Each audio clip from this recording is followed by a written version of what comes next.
Ah. Okay, so this should be interesting.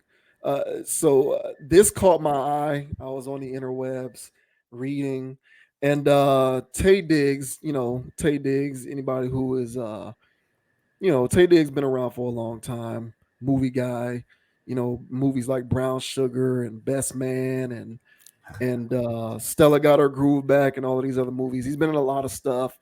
I guess newer people who are familiar with him are probably familiar with him for that show about he's like a high school football coach. It's like a teen drama or something. I think they put the shows on Netflix. I forget the name of it. Um, but he was recently married Mm. to this woman that you see here. Her name is Adina Menzel. They were recently married, and she's been a topic of discussion recently because she spoke on what she believes contributed to the end of her marriage to Taye Diggs, and what she thinks contributed to the end of her marriage to Taye Diggs is disappointment from the black community because of their interracial relationship or marriage. So this is also from Hot New Hip Hop. It says Tay Diggs' ex Adina Menzel believes the black community's disappointment led to their split. During a recent interview, Broadway star Adina, not exactly sure how to pronounce that. Adina Menzel opened up about her divorce from Tay Diggs. According to her, the fact that they were an interracial couple made their relationship complex and eventually led to their split. It's very complicated, she said, of their breakup. Very supportive of each other, always so excited for him, she continued. The thing that came into play more, I would say, and he's talked about it too, is the interracial aspect of it. While Menzel thought interracial relationships were normalized in their industry, she felt as though the outside world wasn't as accepting. When you're in the theater, it's not a thing, she explains. We all love each other and sleep with each other. But when you leave that cocoon, that bubble, now he's on the cover of Essence and Ebony and being interviewed by all these black journalists. And I think he had his own stuff to deal with that. She says that grappling with outside criticism weighed heavily on both of them and ultimately became too much to bear. It seemed like there was disappointment in the community with him because he was married to a white Jewish girl from some show we don't even remember. And so I took that on too, she describes. That stuff that we had to deal with. It was less about being successful and more about that kind of stuff. Menzel and Diggs were married for just under 11 years before their 2014 breakup. They had one child together, Walter Nathaniel Diggs, in 2009. So, yada, yada, yada, with the rest of that. She says that he spoke on that as well. I don't recall seeing any of that, but maybe I just wasn't paying hard enough attention, which is definitely possible. But yeah, those were her thoughts on that. So I thought that these were interesting comments. What say you? Um. Well, yeah, she was there. She was on the front line, so she had those arguments or conversations about it with him enough for her to know that that was bothering him. So I can't discount her witness account of what she feels like the separation was. Um, I'm kind of surprised that it got to him like that. To be honest, I always took him as a free spirited person. You should see, his cross dressing routines and all the other zesty things that he does. I thought he was just a free spirited man. So I would, me knowing that he's married to a white woman after him seeing, him doing all this stuff, I was just happy that he was married to a woman. So I wasn't going to give him any criticism about doing interracial because honestly, well, I guess there's still people out there, but it's going on so much, especially with athletes and entertainers, that they deal with white women or women of some other culture or ethnicity. It's really not a surprise or shock. So I figure those people already had thick skin enough. So for it to actually permeate and get through in their relationship enough to cause it to end, I find that a little surprising. But um, I guess this will be my last part about this. I guess it's more or less his female constituents, the female fans. I guess they're the ones that's getting bent out of shape about it. And when you're Tay Diggs, that's your brand. So maybe that had something to do with it. It's probably bad for his branding. So maybe that's probably what this is all about. They probably don't want to call it branding, but I think that's more or less what they're getting at. So, how do you feel about this, man? Tay Diggs apparently leaving his marriage due to interracial conflicts. Yeah, I like you. I was surprised too. Um, I won't speak on his zestiness or lack thereof. I'll leave. I'll leave that. I'll leave that to you. I won't. I won't speak on that. But he did at least strike me as someone who was comfortable enough in his own skin to not Yeah, let stuff like that bother him. right. So the fact that she believes as though that outside influence weighed on them enough to where it contributed to them getting a divorce, that shocks me. Because if you are comfortable in your skin and you know who you are, yeah, people gonna have stuff to say, but that's just how the world is. But you should be able to kind of push through that. So to hear that that weighed on them, I did find that surprising. I did. But to speak to your point about branding, best man holiday, Stella got her groove back. Uh what's the other one I said? Um The the movie wood, he did well, that's another one. But then there's also the one he did with honey, Sanaa Lathan where he's the record producer, honey, Brown Sugar, or Brown brown sugar. Sugar. I know it's So one of those things. yeah, so like so a great deal of his career is in black entertainment, Hmm. especially back in the 90s and in the 2000s. Hmm. So I theorize, much like you, that it was probably that, it was the contingent of, I would imagine, largely black women who had more to say about this than anyone else. Hmm. I don't think black men really care. We tend to not care. It's mostly black women who care about this stuff. We don't really care. It's just you found somebody cool, bro. Hope it works out. Just hopefully you're doing it for yourself and not doing it for other reasons. So long as you're doing it for yourself and it truly makes you happy, man, we don't really care about that stuff. It's really the women who complain about this. Hmm. And so they were probably complaining so loudly that he just couldn't take it anymore. But again, that would surprise me because I thought he was someone who was comfortable enough in his own skin. So for this to kind of upend your marriage, or at least to contribute to it, speaks to me as it sort of suggests to me that maybe he's dealing with some sort of identity crisis type situation where he doesn't know how to balance the fact that he is doing black entertainment but wants to marry a woman who's not black. And it's like, bro, you got to be rock solid. If you built for this, then be built for it. You should be able to handle it. So I did find that very surprising. But it's interesting the point that she brought up about the cocoon. Hmm. I actually have I have somewhat of a firsthand experience with this. So I was with a girl once. She's Puerto Rican, um, you know, and she grew up doing acting and stuff in the theater and whatnot, all of this other stuff. So she dated whatever, whoever. It didn't matter to her. Mostly she dated black men though. And she would tell me like, you know, I don't think about none of this stuff. Like, all of those kinds of race topics and all of that kind of stuff when it comes to relationships, we'd have, random conversations about it. And she'd be like, I don't care about none of that. I don't even really think about it. I grew up in theater. In the theater, everybody's smashing everybody. Nobody cares. Like, it's the theater. That's literally what she said. She was like, she was like, Interesting. yeah, she was like, I grew up she was like, I grew up doing theater, like in high school and college.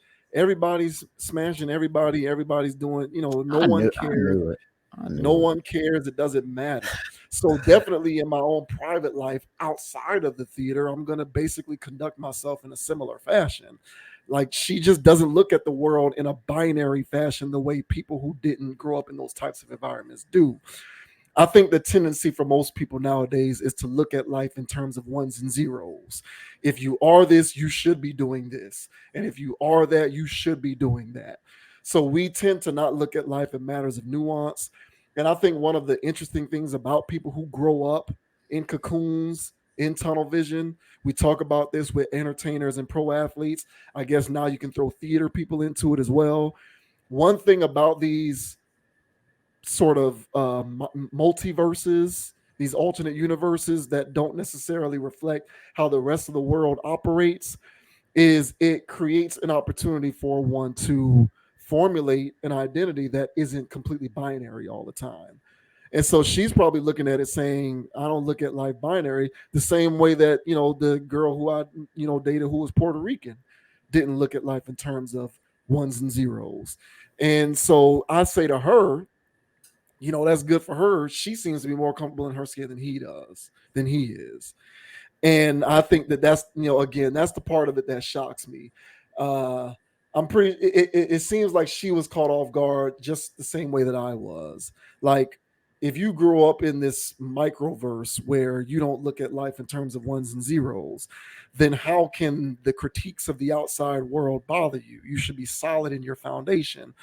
And it probably caught her off guard that apparently he wasn't.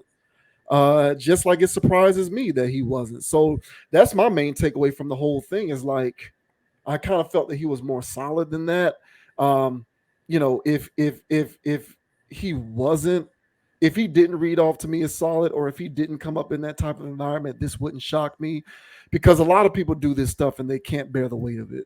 So to me, that's more common than the people who can bear the weight of it. Honestly, when you talk about things like marriage, maybe situationships, relationships, cohabitation setups, maybe. But when you're talking about full on marriages and y'all sharing last names and all of this kind of stuff, those are more likely than not going to crumble under the weight of societal pressure. um, if you are not able to look at life in a nuanced fashion because you grew up relatively normal, if that makes sense. So yeah, I kind of feel like I was just shocked by it. Zestiness aside, I was just shocked by the fact that that weighed in on the disillusion of their relationship. I thought that that was interesting. Yeah, I mean, I didn't know that about theater people, but I kind of had an idea about those theater people. JRTC too, man. It was a little and band. It was just like it was everybody was doing that all of shit. those all of those groups, man. Yeah, all of it. Hell, the circus. Like, I'm pretty sure they be getting down. I'm pretty sure I went to FSU. Florida State has its own circus. For anyone who does not know Yeah, much that's right. about Florida Clown State, school. Florida State has its own Florida State has its own circus, and I am pretty sure everyone who joins the FSU circus, they probably be in there getting down too. Yeah, And I'm I know sure. it ain't all one kind of person. I know it's probably people from all walks of life and cultures and races and whatnot. So I'm pretty sure they all getting down too. So all of those pocket universes, I think that they are all the same. Hmm. Yeah, and I think that's why I think it boiled down to branding, honestly. Um, because she took time out to say Essence magazine and other things like that. Basically getting to the point where, he it's gonna hurt money.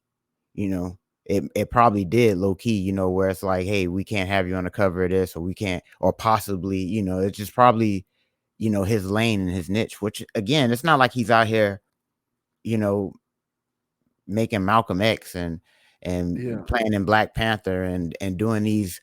He's doing whatever movies.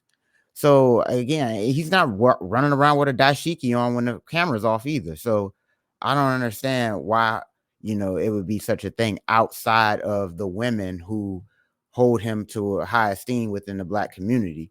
Like you said, I think they just take an issue because I don't think nobody else cared. I think it was just Black women, to be honest. Yeah. The reserved, the Black dudes, the Umar Johnsons, and and that constituency, those people, they care too, but that's not enough to rock a boat in It's Hollywood. it's Everybody in not. Hollywood on some weird stuff. Yeah. So what's any different here? So I think it was probably a money thing. He probably saw something, maybe not getting booked for roles no more. I don't know what's going on behind closed doors. There's a lot of politics. So it probably wasn't not a good look for his career. So it probably created a lot of turmoil. So hey man, be that as it may, man. I don't really care with these celebrities and stuff. I've been stopped caring about everybody, honestly. And it's like everybody do whatever y'all want. So long as you're happy, I don't give a damn. So I'm not here to judge, man. So if he wanted to have her, I think he should have kept her. I don't think that the street should have did that unless he was just using that. as some narcissistic cockamamie excuse to get up out of there because he was like, To man, this shit whack. I can't deal with her box looking jaw no more. I can't deal with this face, this action figure face. I want a nice woman. So maybe that's what it was. And he'd been selling her that dream. Now she just telling the world that, yeah, it was the world's. It's like, nah, man, it was that forehead. So yeah. So yeah, man. Shout out to Taye Diggs, man. Shout out to Taye Diggs. Yeah, I don't know. I would imagine that he would. I would imagine that he caught a lot of flack Hmm. just because, like, of the stuff that he was in. It would be like if any of those dudes from any of those, like if any of his contemporaries married a white woman, I would imagine that they would probably catch a similar level of flack. Like if Morris Chestnut married a white woman, I'm pretty sure that would piss a lot of black women off. Oh yeah, yeah, yeah. Any of those people, Shamar Moore, who else from that era? Omar Epps, Hmm. Mackay Pfeiffer. If any of those, if any, if any of those people were like married to, actually, I think Mackay Pfeiffer. I don't know. I don't know. I need to Hey do research man, on but that's the era. I know it. what you're talking about. Yeah, yeah, Yeah, yeah. but right. That's the same period of time. Hmm. So I kind of feel like he probably just got it a lot, and he was just probably over it. If any of this is true, and for me, I just kind of feel like that's weak. Like, who cares, bro? Let them talk. Let them talk their stuff. Who cares? Like, if that's really what you want to do, you happy and they not. Why you care that they complaining? You don't owe it or are not obligated to those people to choose your partners based on who they think you should be with. That's ridiculous. Michael B. Jordan used to catch some of that as well. Where it just became this speculation because you never saw him publicly with anybody. So all of the black women would speculate whether he even liked black women at all because he was a private guy who didn't like to go public with stuff. So when he finally went public dating Lori Harvey, it was like people were rejoicing in the streets. Black women was celebrating when they found out that Michael B. Jordan was with Lori Harvey, the same way that the world was celebrating when Joe Biden won the presidency over Donald Trump. It was that serious to these people. That's true. And it's just like, and he ain't even with her no more, and so it's just like, don't be making your decisions or lack thereof to placate these people because they don't deserve to be given that level of credence. They don't deserve to hold that level of influence over your personal life. That's silly. So if it really did weigh on him that much that it led to more pressure and it contributed to their marriage ending, then I kind of look at him a little different. Like, that's a little weak, bro. So to each their own, but I kind of look at that as weak. Yep, same here. You know, shouts out to Tay Diggs, man. And, All American. That's the name of that show. Ah, All yeah. American. He's like Full a circle. football coach, Hmm. and it's on Netflix. I think it's a popular show. It's about high school kids, and it's just high school drama. But he's on it. I don't know what else he's done besides that. And I believe in the show he's like married to a white person in the show. Ah, that's good for Brandon. Uh, That's good. All right. yeah. Shouts out to Tay Diggs, man. Man up, bro. Yeah, Don't let seriously. these people run your decision making like that.